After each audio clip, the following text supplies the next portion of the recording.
बिस्मिल्लाहिर्रहमानिर्रहीम। अस्सलाम वालेकुम। आज मैं आपको सहाबा रज़ियल्लाहु ताला अन्हो का एक वाक़या सुनाती हूँ।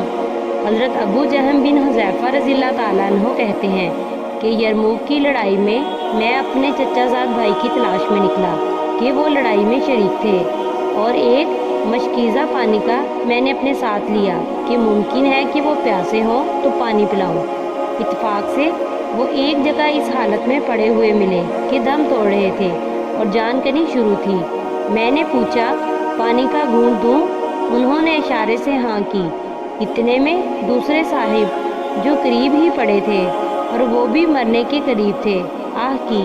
मेरे चचाज़ाद भाई ने आवाज़ सुनी तो मुझे इनके पास जाने का इशारा किया।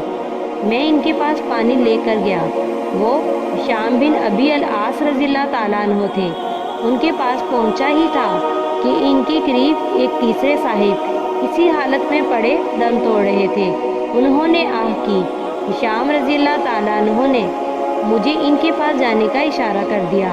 मैं उनके पास पानी लेकर पहुंचा तो उनका दम निकल चुका था।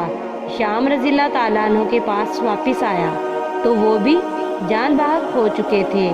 उनके पास से अपने भाई के पास लौटा तो इतने में वो भी ख़त्म हो चुके थे। इन्ना लिल्लाहि व इन्ना इलैहि राजिऊन। इस नौ के मुतअद्दिद वाक़यात कुतुब हदीस में ज़िक्र किए गए हैं। क्या इंतहा है इस इसार की।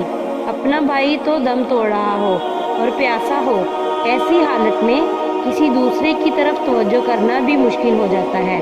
चाहे जाकर इसको प्यासा छोड़कर दूसरे को पानी पिलाने चला जाए। और इन मरने वालों की रूहों को अल्लाह जल्ल शाना अपने लुत्फ़ व फजल से नवाजें कि मरने के वक्त भी जब होशो हवास सभी जवाब दे देते हैं, ये लोग हमदर्दी में जान देते हैं। जज़ाक अल्लाह।